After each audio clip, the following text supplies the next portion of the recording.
So as you can probably tell, once again, something different. And I've flown out to Brussels this morning to be with this man, Patrick.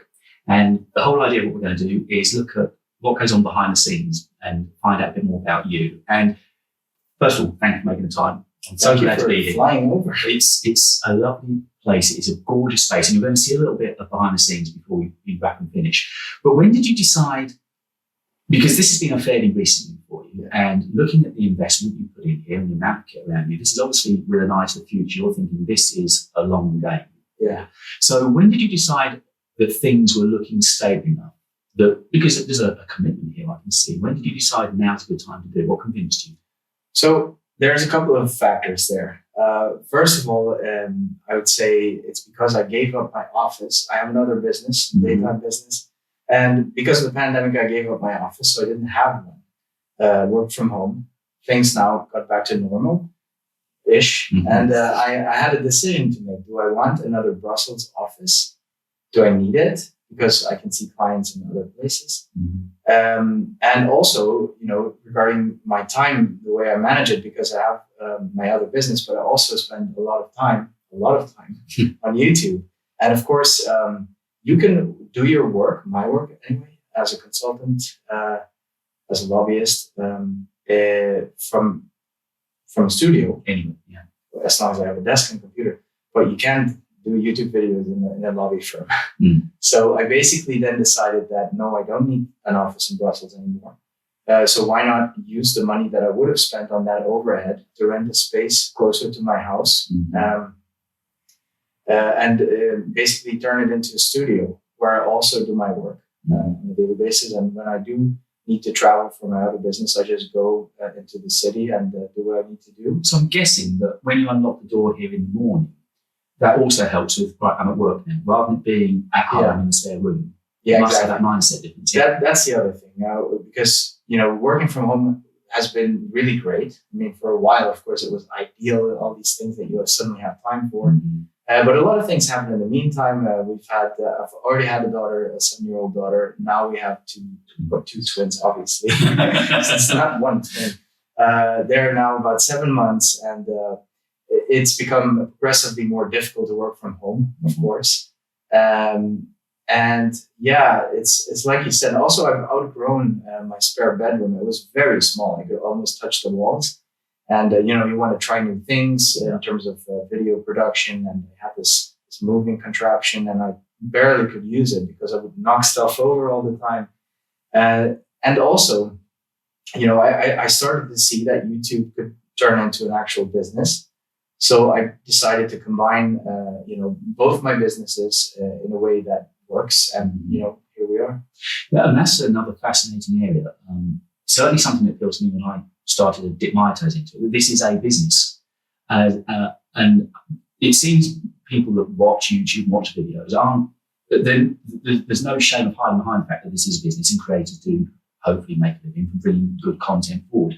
And so the fact that it was a business and a hobby, I'm assuming was something that appealed to you, because I know when we were speaking just before we started to record, you said, forever I've been that nerd that just loved gadgets, loved the latest toy. Yeah. So I'm guessing being able to combine those two and make a living out talking about what you like and love was an opportunity you wanted to follow. I mean, it's absolutely surreal. Like you said, I am a huge nerd. Nothing changed there. I still enjoy the latest bits of tech, and I can get really excited about it. And all I want to do is talk about it. So rather than bothering my girlfriend, who doesn't really care about tech, I act like she does, to please me. I get to talk to people who actually care as much as I do. I can nerd out with people and with fellow creators, but also with the people watching. And and also my other business, like we were also talking about earlier, of course, was impacted by COVID. Mm-hmm. Like most businesses. And I started thinking, I have all my eggs in this one basket. And so it was a perfect time. I had been thinking about starting a YouTube channel because I was interested in gear. I was buying a lot of it. I wanted to talk about it. And I saw these YouTubers and I thought, could I do this? Maybe, maybe not. Is it worth a try? but I've always said I don't have time, blah, blah, blah. There's always an excuse. But then there was COVID, and it was a perfect excuse for me to get started. I had all this extra time, so I did. So knowing that you're a businessman outside of this, and I was very surprised to learn that you've still got that other business running, because I'd assumed that you probably transitioned into this being full time now. So you're wearing two hats, which is a huge commitment. It takes a lot of work to turn out 3 videos a week and have another business interest. But when you were planning to start this YouTube channel, how long was it in the gestation? How long of a period was there where you were thinking about it? Was it a business plan? How far did you go with that? No, there was no business plan at all. I knew there was a potential income from YouTube. I knew there were ways to generate money from it, but it wasn't really. I hadn't thought that far ahead. I just thought, let's try and make a video and see how that works. Can I do it? Will people like it, etc. So really slowly dip my toes in the YouTube water. And later on, when I started learning about how it actually works, how does AdSense work, and later on, how does one have a sponsor and stuff like that. Then I started thinking about, okay, there are now these different ways of earning from a channel. Maybe we should think about how we do this in a structured way and turning it into a business, which I did. I rolled it into my existing business, but that's just on paper. In my head, there are two very separate things. Really. And yes, I'm very much treating it as a business. I know you've interviewed Mark Ellis, and he mentions it in almost every video. He talks about his business, YouTube brand, brand business. And part of that is probably, where he comes from, the PR, sector. But he's totally right. And, they're not mutually exclusive. It will always be a hobby. It will always be a passion. But it would be naive not to treat it like a business, because it really is. Yeah, I think what I'm learning certainly is that coming into it with a business brain certainly helps. If you're looking at it past just the idea of creating a video and then looking at what goes into everything around it, and it is a big commitment. I mean, it's a lot of commitment on time, certainly, which has an effect, we're talking a lot of time, has an effect on family and time away from here. And we were talking just a moment ago, and you said you can often spend 18 hours a day in here. And that's often time alone as well, and trying to be creative. It's a big commitment. And when you first, talk about yourself, when you first began making videos a few years back, did you ever think that it would be here by now? No. Oh, no, absolutely not. When I first started, like I said, I really didn't think far ahead. On purpose. I thought, let's just give this a try and see where it leads us. I also didn't know much about YouTube. I watched it, I consumed a lot of it, but I didn't know anything about how it worked. There's no way, is there? There's not really. I mean, there's channels, but I wasn't interested in those. I was just watching my tech stuff and some other YouTube channels. And no, I had no idea where it would lead or how quickly, but things, as they developed, I thought I need to take this seriously. And I need to give it some structure, because otherwise it will just become a big mess. And also time-wise, because of course in the beginning, it's just do a video a week maybe, and do it and make sure you're done by 6. And I didn't really have a schedule. I just did whatever I had a minute of free time. I would just do it. But that's not possible. If you want to take it further, I want to do more than one video a week. You're going to have to treat it like a second business. Yeah, because each video takes an awful amount of time, because of course, the scripting, the editing, it all takes a protracted period of time, which has to be factored into a week. In fact, we're doing 3 a week now. That's a big. Yeah, I mean, I don't always do 3 a week, but I do. Like, my minimum is 1 a week. There's not many times that I miss that. Usually it's 2 a week, but then of course September and October. There's so much to cover. And then there's these unplanned videos, because I usually have 2 planned. But there's something coming out, or there's some controversy that I want to cover. So there's always this 3rd video lingering around. And it's like with the recent video I did was right before the iPad came out. I was just talking about the latest rumors because some cool things I heard, and I did that video in a day. But those are videos that are not as labor intensive. There's the research. But then the rest is just shooting A-roll and using footage from, that you already have. The work on most of the videos is just getting B-roll, because that's the type of video style that I've adopted. And it's very time consuming, of course. The scripting also, depending on whether you know the subject already or you just need to start from scratch and learn a device or whatever. So yeah, 2-3 days is generally what it takes for a video. Exactly. And you mentioned there about scripting. I found it helps enormously with the storytelling, because that's an overlooked art of the YouTube video. The long-term video is a story you're telling. It might only be in 8 to 10 minutes, but there is a start, beginning, and end. And I found that's quite important to have those elements to it in mind. And have you found with scripting, apart from the obvious bonus that there's less time recording, so you don't make as many mistakes, have you found it's easy to focus on the story that you're telling? Yeah, 100%. Because usually I have a rough idea of what I want to say or where I want to go with something. But I have a self-diagnosed ADHD as well. And I'm actually going to go in for the diagnosis, because I actually do have a lot of symptoms that lead me to believe that I might. Anyway, I lose my track of thought often, and I can jump from one thing to the next. And eventually we'll get there, but it'll take a lot of time. Plus, English is not my first language, which is ridiculous. Talked to you before. Yeah, you speak so well. Your English is so good. Thank you, but it's not the same as a native speaker. Sometimes I'm searching for words, or I need to redo a sentence because it didn't make too much sense. And so scripting has been instrumental for me. I've done it pretty much since the beginning, because I quickly noticed that doing it off the cuff is just not for me. Maybe after a couple of years I will get better at that, or it will come naturally. But for the moment, I script word for word. I don't always stick to it. Sometimes I ad lib or leave things out and add things on top.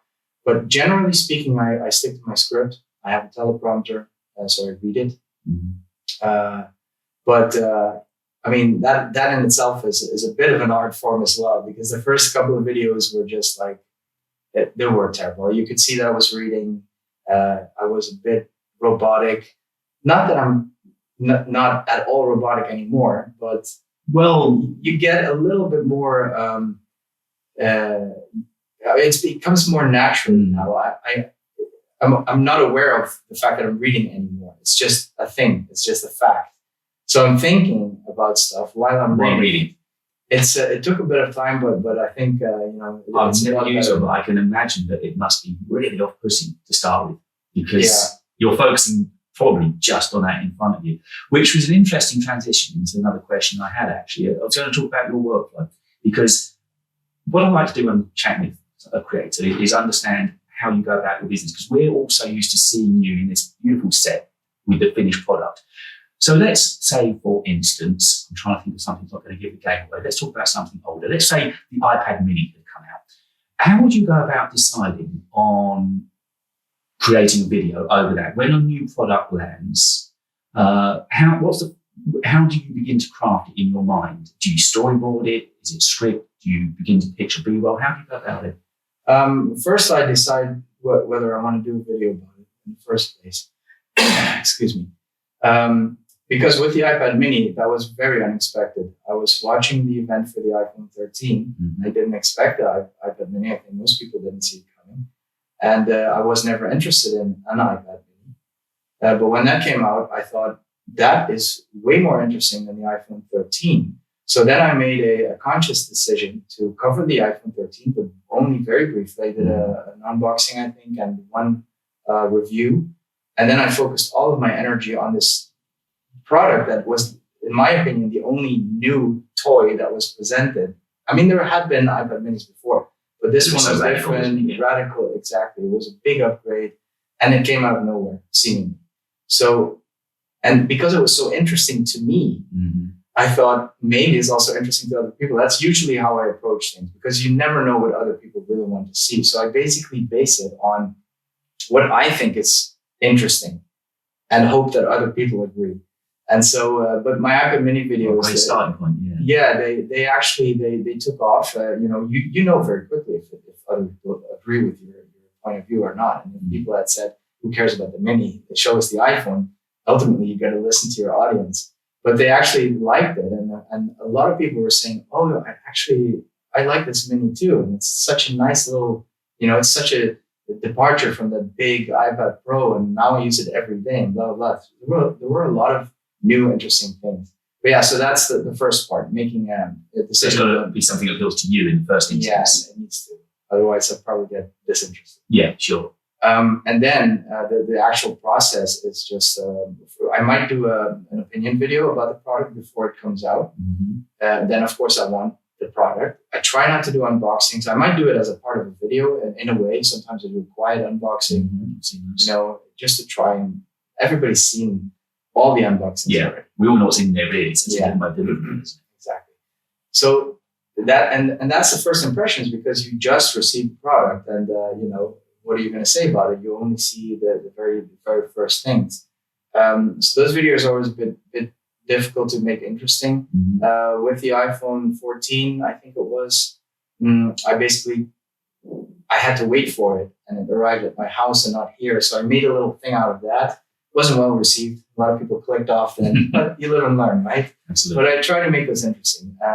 And then when it's a normal video, like a review, that's probably a better example. When I've had the iPhone or the iPad for a little while, I write down whenever I notice something about it, and then it becomes part of my overall story, usually, if it's still interesting the next time I read it. And then I script it. And like you said, the story is really important. So I try to have a beginning, a middle, and an end. And what's also important is to have several hooks throughout the story that keep people interested. 8 minutes is short, but so is the average attention span. People don't like 8-minute videos about specs, or if they know what's coming, they're probably not going to watch the whole thing. So you got to tell them.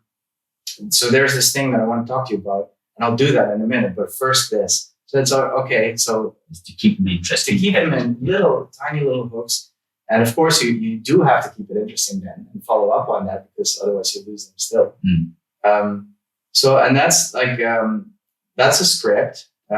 Like I said, I read it, so there's not much deviation. And do you shoot A-roll first or B-roll? A-roll, always.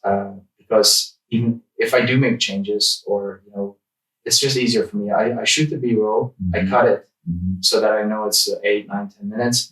And then I watch it. And while I watch it, I make little notes inside Final Cut Pro, which is the editing software I use, of where I want to insert B-roll and what it should be. Right. So I have a shot list once I through the video of, I want product A to look like that. I want to show this and that.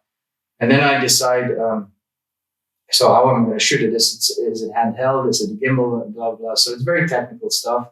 Then I shoot it, I stick it on there, and that's pretty much the finished product. Sometimes I use music, sometimes I don't. And then comes my least favorite part, which is the upload, because there's so many things you need to think about. Like, is there a sponsor? Did they ask you to put links in the video? Which tags am I going to use? What's the title? Oh, the thumbnail. I was just going to talk to you. An afterthought. Well, really? Because your thumbnails, they change direction. I think they're looking gorgeous. They are looking creative, colourful, vibrant, and some with your face, not all. And that's kind of something I'm trying to play around with. So how much attention do you give to the title and or thumbnail? I mean, how much, if we break that down, how much importance do you place on the title first of all? Not enough. I mean, and the same goes for the thumbnail. Most people that have really successful channels will tell you, don't use it, don't treat it as an afterthought, because it's so important. And of course it's important. I mean, you can have the best video in the world, but if nobody clicks on it, then what's the point? It's your short window, isn't it? Right. So you need a good title and you need a really good thumbnail. And YouTube now has a new feature I saw where you can actually see your video, your thumbnail inside a cluster of thumbnails of similar videos, where you can actually see, does it jump out or not, which is fantastic. But it's only come out a couple of weeks ago, I think. But yeah, so you need to make sure that it jumps out. The title needs to be appealing without it being too clickbaity, because you just read my mind. Angry. So you got to find that middle ground. And I don't really spend that much time on thumbnails. Usually, I just grab because I shoot 4K HQ on the R5, which is very sharp. So if you have a nice frame, you can easily turn it into a good thumbnail. You don't need to shoot it separately unless you have a really cool idea. And then the ones with my face, I've been doing that recently because I just wanted to try it. Do people click when they recognize it as one of my videos? Because my thumbnails are not that recognizable that you know exactly immediately it's one of his. And that's a pretty arrogant thought anyway, because I don't know if people even click on my videos because they're mine or because they are just what they want to see, the title or the subject or whatever. I think clearly with the growth of your channel, people are invested in you. I think people want to watch you. And again, it was something we were talking about a little before we started recording about. I think one of the very unique things in YouTube is how personal it is to when we're watching. When you and I are sitting at home and watching YouTube, we feel equally as invested in whoever we're watching. Yeah. So I think that's something very unique to YouTube because of the length of the content that you're making. And people, again, there's just odd little throwaways during the conversation of how people get to know about your life. And they get to know a little bit of, not full behind the scenes, but they certainly learn about what gets you to the studio in the morning. Yeah. And I think that's certainly what I first found I liked during with YouTube. And I think like most, my content consumption went up greatly during COVID, and that's clearly when I found you. And I know I wasn't on it at that time, but I know creators were saying it was crazy because there's so much demand for content. Yeah, absolutely. I mean, the timing was fantastic for me. It was the best timing ever. And I didn't realize it at the time, of course, because I didn't have a frame of reference. But I mean, like you said, everybody was watching TV or YouTube or whatever. And everybody had all this extra time. And what are you going to do with it? And you can't go anywhere. So it was golden. And what was the first time that you noticed a real spike of interest in your channel? Can you pinpoint it on anything in particular? Yeah. I mean, I can pinpoint some videos where I thought that I got, extraordinarily many views for that time, which for me, I think was around the iPhone 12, where I really had some videos that for me at that time were viral, or bangers, as we call them. I remember showing my girlfriend, like, refreshing the feed and said, look, another subscriber or views, that was really noticeable. But my channel is a little bit out of the ordinary, I think, because it relatively took off from the beginning, because my first videos were about the new iPad Pro 2020 that had just launched. So when I started my channel, it was the perfect timing in terms of COVID, but it was also the perfect timing in terms of this really popular product that I just got my hands on and that I focused on for the first couple of videos, which means that my first videos even got a couple thousand views, which was insane to me. That even that many people would watch my videos made me super nervous, but it was what it was. And so my channel growth in the beginning was pretty good for a new channel. Yeah, because you can never tell when I don't know about you, but when you put together a video that you think might be a hot one or really interesting one, a banger, and it tanks. And I think, why does that happen? You think you picked on a subject or a device that people are going to be interested in. And with what's happening we're recording this the day after the new iPad launches. I don't know really what we talked about a little bit about the iPads, but do you ever fear that content could dry up? No, I don't. And I mentioned Mark here because we joke about this often. People have said, especially in the past couple of months, tech is dead. Tech YouTube is dead. Tech YouTube will never be dead because tech will always be evolving and there will always be people interested in that. It will never be dead, trust me. If it's not on YouTube, maybe YouTube dies, fine. But the interest in technology will always be there in some form. So I have zero concerns about tech dying and also content. I mean, when in history has there ever been a time that there's not any kind of innovations? I can't remember because there's always something new and people want to know about it. And just thinking back a moment ago when we talked about your workflow, do you plan a good few weeks into the future? I mean, sitting here talking to you now, do you know what your next 3-6 videos are going to be? I mean, that really depends on the period of time. I really try to do that because it also helps structuring my other business around YouTube or vice versa. I really want to. So I have this whiteboard now in my kitchen that some of the videos that you'll see on there, I didn't make and others I made and aren't on there. So it's not perfect, the system. But I do try to be smart about the content now because in the beginning, I just filmed whatever piece of tech I could get my hands on, or, because nobody's sending you anything in the beginning. People underestimate that. You have to buy everything yourself. It's an expensive space to be in. Yeah, and you don't have any equipment, so you basically just whatever you have you can use. But I do try to plan, especially in these times. When there's a Techtober, actually the entire Q4, I'd say. Yeah, it's busy. Yeah, because it rides through to the end of the year now, really. Yeah, there's a lot of new tech products, and then of course there's the holidays where people gift each other stuff, so everybody's interested in new tech. And then there's these dates like the Apple non-event in this case, where things are coming out and you have to schedule these videos because otherwise you're not going to keep track of it. And you've mentioned a couple of points so far, chatting to you about your other business. And Patrick's a lobbyist, which couldn't be further away from what we know you as. One sounds full of entertainment, glamour and lights, and the other one sounds a little more grey, possibly. But I mean, they surely can't cross over at all, can they? There's no link between them. Well, I don't know. We sometimes joke about it because I'm an influencer, according to a lot of non-YouTubers. We hate that word, obviously, but people call us, the tax authorities call us an influencer. And people also argue that lobbyists are influencers. Mm-hmm. We try to influence. So that's a funny thing that I just recently picked up when I was talking to somebody. I thought, that actually makes a little bit of sense. But of course, it has not much else to do with one another. One is just something that I've done for 14, 15 years now. Really enjoyed. Still enjoy, but not as much as in the beginning. I hope my clients are not listening. I still enjoy it, but it's definitely changed my perspective on it. And I have the luxury now that I can cherry pick the work that I do. Yeah. So the clients that I have now and the work that I do now, I really enjoy. But yeah, it's different. It's a lot of going out, talking to people. There's a lot of events, and in a way, YouTube. I mean, there's YouTube events too. It's now starting to become a thing where I actually consider going.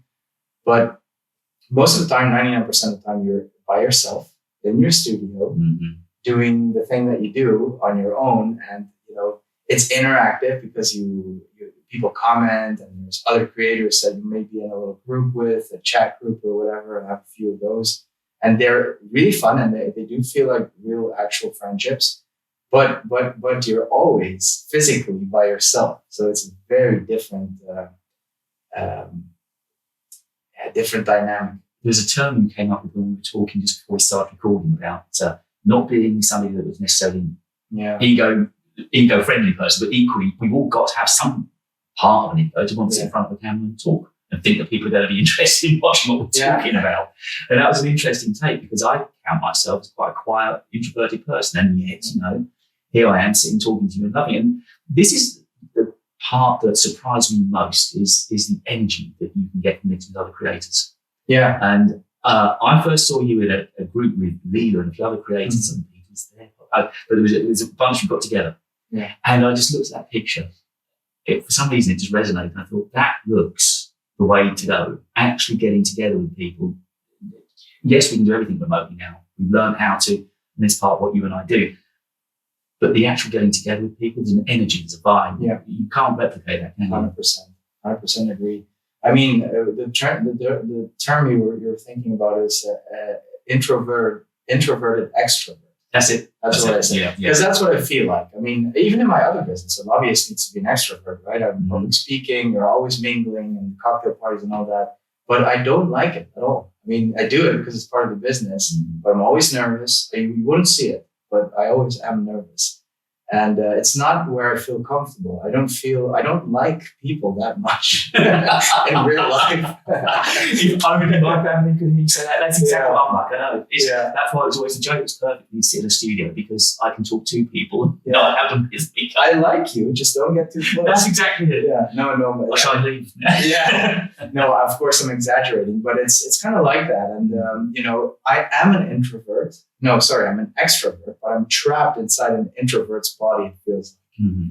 And I want to do all these things and say all these things and share all these thoughts. And YouTube kind of gives you that opportunity because you're relatively safe in your own space, but at the same time, you're appealing to, or you're speaking to a large audience, and they're all like-minded people.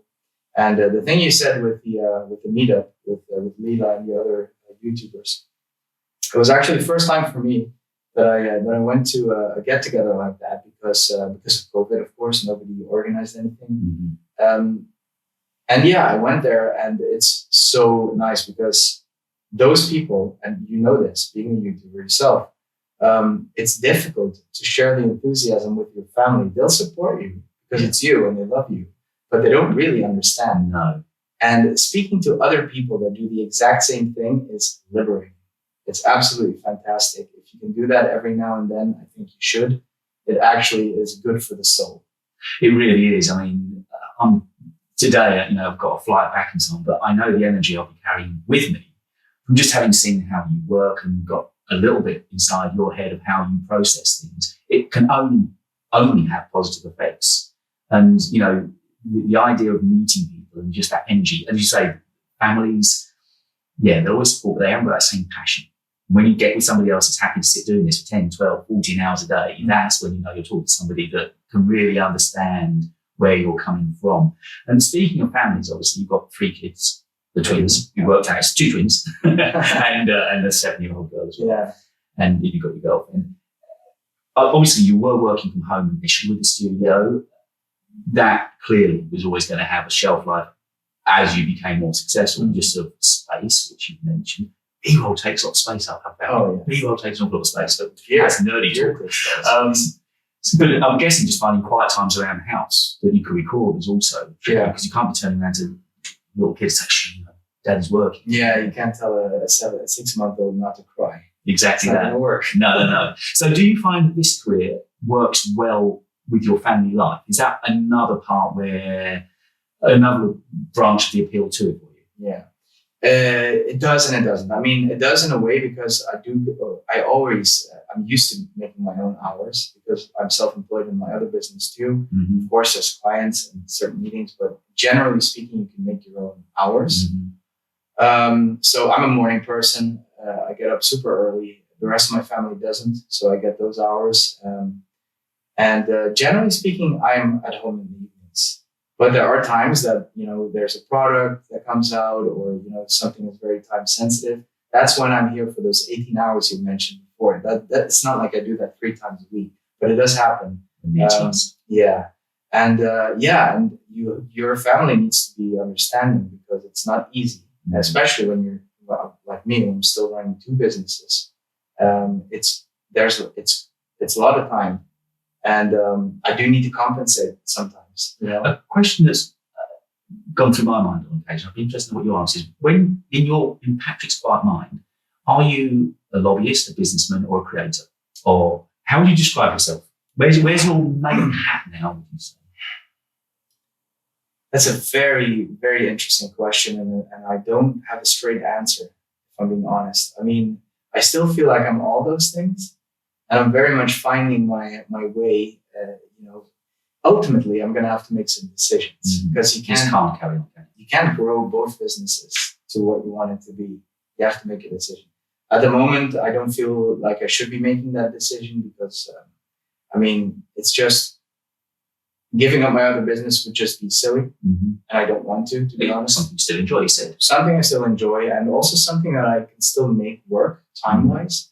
But I can see in the future that YouTube might overtake that other business, not only in terms of potential income, but also in terms of how much time it takes. Because if you really want to be serious about it, you're going to have more demanding tasks. You're going to have bigger sponsors that ask of other things. You're going to have to comply with embargoes. So it's not that happy-go-lucky anymore. And I don't think if I go that direction that I will have much time for other things, like my other business, that is. Because I'm thinking, I know very little about your other business as a lobbyist, but I'm guessing that's almost vocation, something that felt very passionate about when you were younger. And that what drove you into that line of work, I'm guessing. And presumably it's that same passion that burns in you that was part what drove you into this as well, wanting to create, wanting to talk, and clearly talking is something that's similar to both businesses. So to give up something that the other business that we were talking of, to think of giving that up would be a tough ask as well, because it's something that clearly matters to you. Yeah, I think it's just, having built something for that long, it's like it's my baby in a way. And it's difficult to give that up, of course. I spent 14, 15 years on building that business, and I was extremely passionate about it. I wanted to, I worked towards, being seen as a very successful lobbyist, of course. And, I won a couple of awards, and I was really proud of those. And, I feel like I was successful in that business. And in YouTube, I want to achieve the same thing.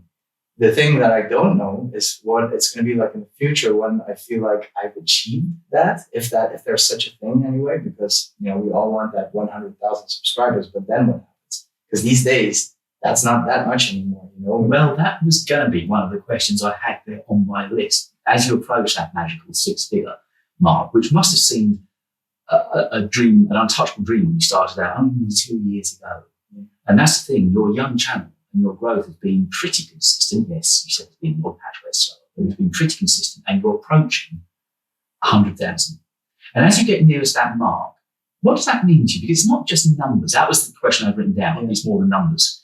Presumably, there's something that must switch in your way of thinking about what you do next.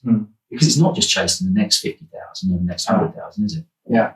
Yeah, that's also a very good question. And, I wonder that myself. I mean, there's some obvious things that I expect to happen. Like, first of all, for some reason, when you have 100,000 subscribers, people perceive you as a big channel. So that's something. I guess that comes with a bit of credibility, not just towards a viewer, but also towards other channels, brands, of course. That was the other thing I was going to say, is that I'm sure that brands have benchmarks, or and also layers of how they organize things. And I think when you have 100,000 subscribers, you're probably in another bracket for them. So that becomes more interesting again. I had the same feeling around 50,000 when I was halfway there.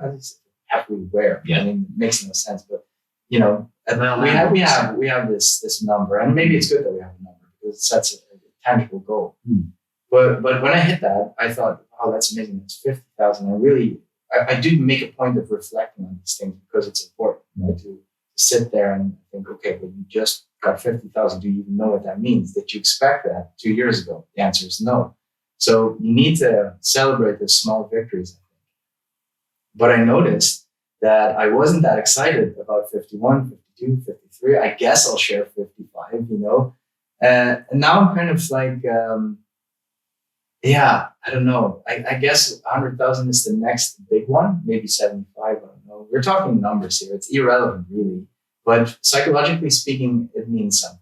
Which, again, is something I was going to bring up. And it's something that a lot of tubers do talk about. And that's the mental state, fragility, position of YouTube. It's apart from the hours you spend alone, it is something that really can play with you in the really small hours. Yeah.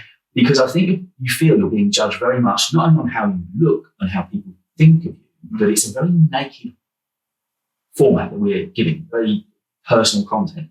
And when somebody doesn't like you or growth slows down, it can play, I found, heavily on your mind. Have you gone through any troughs and peaks and troughs with the mental wellness and strength of YouTubing? Yeah. I mean, yeah, I guess. Thing is, I think it helps that I'm not 20.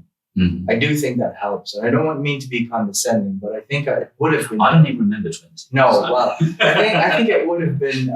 It would have been more difficult had I been a bit younger. Yes. Yeah. Because I remember at that time I was very much affected by what people think of me, and of course everybody cares to a certain extent.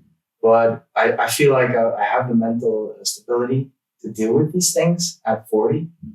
And Yeah, but of course it messes with you sometimes because, like you said earlier, there are these projects where I work 3-4 days, maybe more, and I feel like, oh, this is so good. This is probably my best video, and then it gets a 10 out of 10, and it gets 400 views, and then it dies, and you don't know why, and it's frustrating, isn't it? But you can't sit there and dwell because it's going to eat you. So what I do with those is I just say, okay, I've had my little frustration. Now I'm going to move on to the next video. And I just genuinely don't look at it anymore, ever. Do you watch many of your videos back? No. I guess by the time we upload, I don't know about you, I'm almost fed up with them because you've watched them so many times. You pull them apart in a micro fashion. You know, every pause and breath you're editing out. You know, all the B-roll's going. And so by the time it finally gets put up there, I'm kind of done with that particular video. And it is time to move on to the next challenge, isn't it? Yeah, 100%. No, I don't watch them. I sometimes, what I'll do is I watch a video of 3 months ago. So I can make a little comparison and I can assess whether I've been evolving or not, or whether there's things that I need to improve, which there always are. But I don't generally watch my own stuff. I do once when it's done. When it's finished and uploaded, I'll watch it once because I want to see if everything's okay. And because I need to make sure that there's no mistakes in there. And then it's really, I'm like you said, fed up with it because in the editing process, you've watched it at least 20 times, in pieces. You wrote the script. You don't need to watch the thing. Exactly. You know the end. Yeah, I'd imagine that's what it's like for an actor. You don't want to watch your own movies. It's just. But again, the other thing with what you do is you'll get to the end of this week, and that same process starts again next week. It's not like making a movie, which can be months, years in the gestation. You'll make 2 videos this week, and 10 out of 10 or 1 out of 10 is that whole process starts again next week, doesn't it? And you've got to just dust yourself off no matter how good or bad that week's been. You just got to be ready to fight the next battle. Yeah, you have to. Yeah, that's true. There's not really much time to linger. And creatively, where do you pull inspirations from? Is it from other creators that you might see, or will it be just looking around you pick up colours or styles or accents that you like? How do you creatively decide how your channel's going to begin to look as you move forward? Well, there's a couple of things. You mentioned earlier that when you work as a YouTuber or a photographer or something, your eye starts changing, and it's true. You look at things differently. I found myself. This is going to sound so stupid, but I have to say it because it's true. I found myself looking at an iPhone, and I realized that I was appreciating the bokeh that I got from looking at it. That my eyes created the soft background. So people that might not know the term, and I didn't even know what that was a couple of years ago, so I didn't care about it. But now I do care about it. And then I think, okay, how can I make this look like that on camera? So that's one thing. And of course, I look around and I try to draw inspiration from things that I see. It's also, I guess it comes in phases. Right now, I'm really into this moody, dark look. But it's quite possible that 6 months from now, I'm over it and I'll paint everything white. I don't know. But there are also a lot of channels that inspire me. In terms of looks, in terms of the gear they use or the look they produce. And I know that it's a mixed bag in terms of other YouTubers, whether they do that or not. A lot of my friends say, oh, actually, I don't consume that much YouTube. I just produce it. Really? Yeah. I find that hard to conceive. Yeah, me too. But they are, that's 50-50, I'd say, in my experience. And I kind of understand them because, maybe that's all they can handle. But for me, it doesn't work like that. I'm actually interested still in other creators and what they do, and not just to learn from them, but I'm still a consumer of YouTube. Yeah, and also because of what we do, you need to see what the fashions are. And as much as I like, you certainly never there's no point in being a pastiche of somebody, but you still need to see what the trends are and how things are being produced. Production in itself, seeing what the trends are in production, let alone the delivery. So I find it really strange. Up to 50%, you reckon, people just don't watch other content because it's hard to stay as relevant, I thought. Yeah, I agree with you that it's not the same for everyone. Now, you're at the point where you've got sponsors that come on board now. And this, I'm thinking back to when I was listening to a podcast with Prosser, John Prosser, and he was saying he almost preferred it back in the days when he had 100 views. I totally trust him that. But when he wasn't limited at all by the demands of sponsors, that you've got to have a video out by 3:00 Friday or else. With the sponsors you've taken on board now with your channel, as this business grows, have you felt a change in how you have the fun in making videos? Has it altered at all when you know you're singing slightly to somebody else's song? Yeah. The answer is yes. That's an honest one, because you could have dived behind it. No. It's absolutely true. I mean, in the beginning, you're only making content that you want to make, and you make it when you make it. You don't care. I mean, maybe you care a little bit because you want to be consistent, and apparently that is what YouTube wants. But in general, there's not that much pressure. And I think a lot of people, that's the appeal to them for YouTube. You know, you can do your thing in your own space, and you can do it when you have time. But when you take it further and you want to turn it into a business, and you do get sponsors, then you get there's demands that come with that. Maybe not that much in terms of what the content should be, or because I always tell them that I want creative freedom. And I never send videos for approval. That's just. I was just going to ask you that. For me, that's a deal breaker. I don't do that. Right. I don't do it. So they get to sit at the same time with everybody else. Yeah. What I do sometimes is that I send my script so that they can check if there's any factual incorrectness. But I never send my videos. You know, I've talked to other creators that tell me that I'm wrong, that say, well, they're paying for it, so that you should give them the final product. And maybe they're right. And maybe, you know, there will be situations where I say, okay, you can see it. But I don't want to be in a situation where a sponsor tells me, actually, what you said there about the product, I don't like that. Because that's not what this is. I'm not going to tell my viewers what you want me to tell them. I can show them your product. I will highlight the features that you want me to highlight, but it's still going to be my review. And I'm not sending it for approval. And if they then say, well, then there's no deal, then there's no deal. And I was speaking to you in the kitchen a little earlier on, that again, you only take on products that you actually do believe in. So it's not like you're selling out and just taking the dollar just because it's there. It has to be something that you would use or like or recommend to a friend. Yeah, that's the thing. I mean, there's always people in the comments that call you a shill, or that say, "Oh, you're just doing this for money." And of course, you know, we do. If it's a business, you do need to make money, and sponsorships are a necessity. There's very few channels that can do without that. You need millions of views if you want to do it on AdSense. So you need to do those brand corporations. But I think as long as you do it with brands that you actually like and that you use and that you respect, then that should be totally fine, as long as you're upfront with your viewers. When you tell them this is a sponsored video, they know what they're looking at, and that's it. And do you approach the sponsors, or are they coming to you now? I mean, this is probably the same for everyone. In the beginning, you reach out all the time and you get a lot of no's.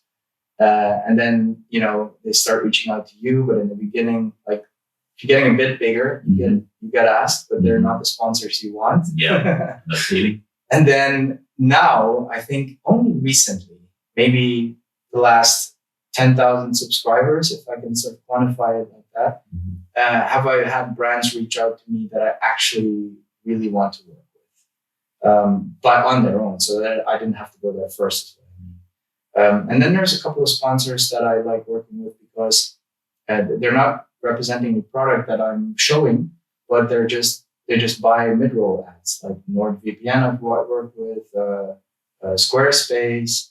And actually, I have my website is built on Squarespace, so I don't feel bad about those things at all. I use NordVPN, right? I'm not pushing stuff that I don't know. And this is, again, I think part of your appeal. It's that trust and warmth that we feel from you. And, you know, I wouldn't have reached out to come and be with you today unless I'd felt some empathy and some draw to you when I was watching you.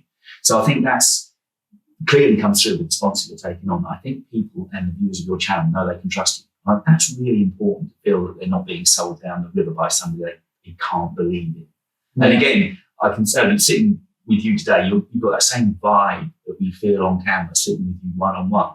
It's not a switch on, switch off. Before the mics were on, we were talking, and it was exactly like this. So, I really appreciate that. Sometimes I'm not sure. Again, we're very hard to measure ourselves because we're sitting talking to a piece of glass, and it's very hard to know, are we coming across? But you know, I think this space has been the absolute making of it, because I've noticed a change, not only in production quality and style, but just in you. I think you're so invested in this place now, in this space, that it's come through in how you're delivering. And that's just must be, you were speaking of your other business that you're proud of. This is going to begin to have that same feeling, isn't it? This is another business I've created, another little baby that I'm proud of. It's going to have you might be right. I mean, this is what I like about talking to other people like yourself, and especially in person, because you get a little detached from it in that way. Right? You don't see these things. And for me, it just keeps moving along, and I hope it's going in the right direction, but I don't get that much feedback, right? From other people. So that's really nice to hear. And I think you might have a good point there, that moving into a space, it's a mental step too. You make a commitment. So I can see that might come across on camera a little bit.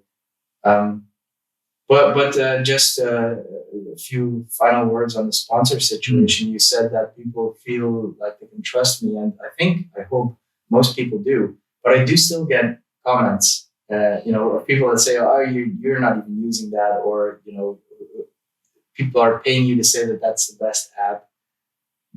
It's just not the case. The truth of that is, not that I've got direct knowledge of it in this space, but in previous work I've done behind a microphone, the people with the loud, nasty voices are always the people who won't do anything. They're the ones that sit at home and wouldn't want to put the effort in to get up.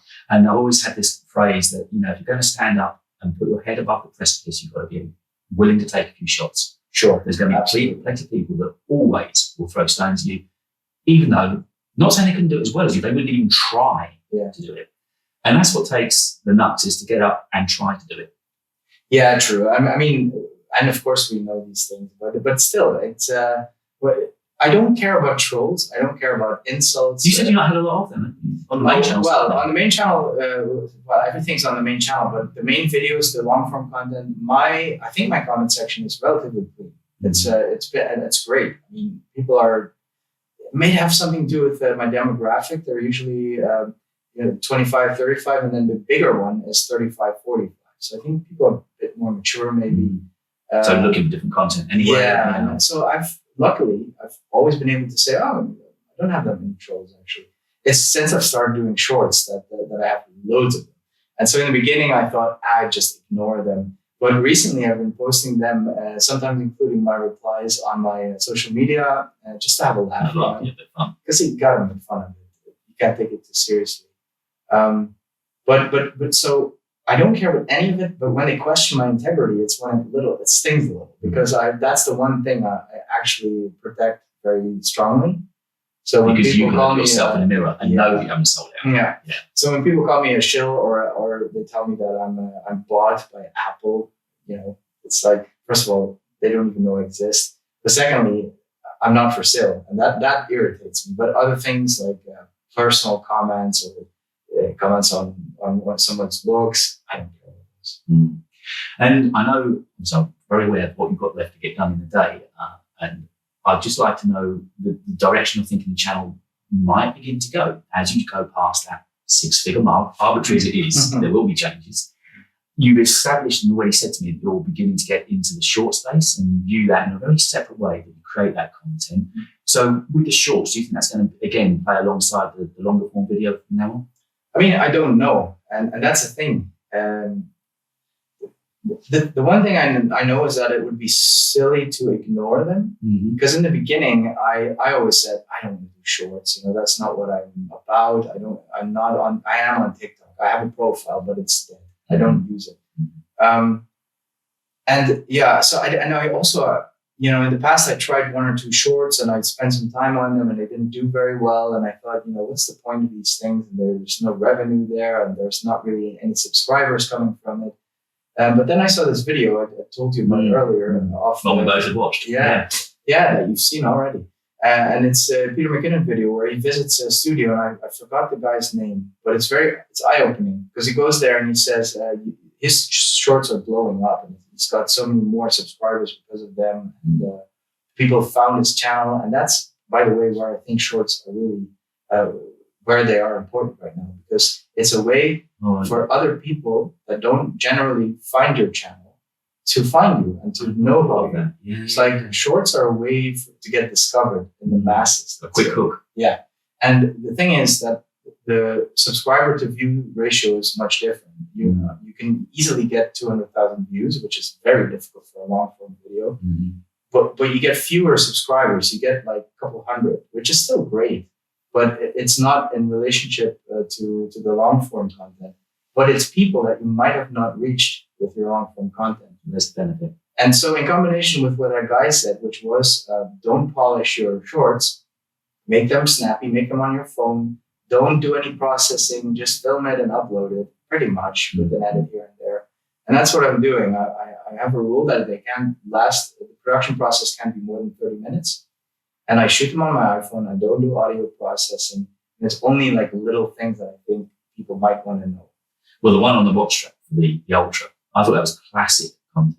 I hadn't seen that. I think you were the first, certainly the first creator that I'd seen that had highlighted the misfitting and buying the wrong size bands could be detrimental to the watch. And that is exactly what a short's for. That wouldn't make a full long format video, but it was perfect for 30-second, minute, 60-second soundbite. Yeah, I mean, there's no 8 minutes of talking about a clasp. What's in the watch strap? Right? Yeah, and a lot of people thought I was being ridiculous because it's a rugged watch and it should be scratched, and maybe they have a point, right? But I know a lot of people are like me. They buy this thing because it's a better Apple Watch in general. It has a better battery. It looks amazing, I think. And I don't want it to scratch up. And I know a lot of people won't want it to scratch up. And those people may have subscribed. And with the longer term video, do you see have you got anything in mind with how that might change the way you go about covering content? Or for the time being, reasonably happy with the way that it's beginning to grow? Yeah, I mean, so I showed you a little bit of the studio earlier. So I made this commitment of my A-roll desk. And there's still other angles that I can use, but I sit there and that's where I shoot. And I've done that to improve my workflow, to make it shorter. And it's just like a turnkey, thing. So I'm probably going to do it like that for a bit, these desk reviews and stuff. But the content that I really like and really appreciate is people that are taking you places and that are vloggy about it. Like I'm going that direction too. Maddie Hapuya. Yes. Oh, yes. I fall in love with this. That's weirdly, by the way, that I didn't like at first, but that I totally like now. He grew on me. I'm going to make a Cardinals thing now. Can I tell you that something that I've really just started to understand only these last few weeks is Casey.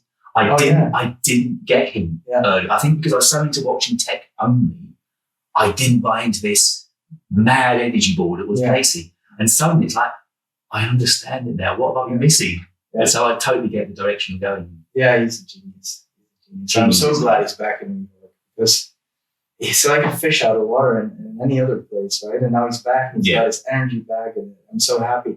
But I have to say, in the beginning, when I first heard about Casey, which isn't, it was quite late. Somebody said, you should watch him. He's good. And then I thought the same thing. I thought, well, that's not the kind of YouTuber I want to be. No. But he's a YouTuber that everybody should watch because you can learn so many things from him in terms of audience retention, in terms of storytelling. Storytelling, exactly. The fact that, gear isn't everything and you just need to keep it interesting.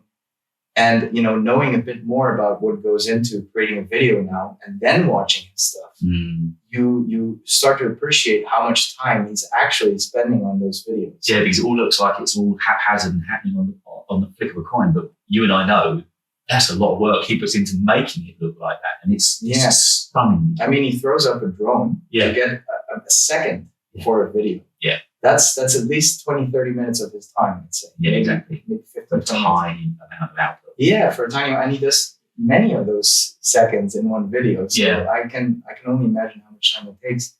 But they're interesting. And people watch him because it's him. It doesn't matter what he's doing that day. If it's surfing New York waves or whatever, I don't care about people those buying into you like that. And that's where I can see your content going, because I think once you've created enough of interest in your personality and in you, people want to watch what you do, not just what you are reviewing and talking about. And I think that's where I would see your next stop being, I would have thought. I hope that I can end up there, but I don't think I'm there yet because I've tried a few things here and there. And, a segment of one of my recent videos was in the car, a bit of story time, and, took people there, and I went to my house and I tried to vlog a little bit, very badly, by the way, because I'm not a vlogger. But then I checked out the retention graph and I saw there was a massive dip around that time. Right. People just wanted to see the Get some product. and get the product. And it's fair enough, right? But I think you're right. If you have a big enough following, people know you long enough to be invested in you as a person, they might enjoy other things too. Anyway, the videos that I really enjoy are people that I feel like hanging out with. If I watch their video, I feel like I hung out with them for 15 minutes. Well, I think probably it's a good time if we begin to wrap the podcast up. I mean, just do a quick studio tour, because I think people, if you're happy with that, would just love to see what's on both sides of the camera, because this is a stunning space you've created. It's beautiful. So we take a quick little look around, show people what we've got. Sure. Yeah. Patrick, many thanks indeed. It's been fantastic talking to you. It really has. So I can only thank you once again for letting me come into your studio and sitting down and chatting with you. Yeah, thanks for coming. Let's go to the studio. All right.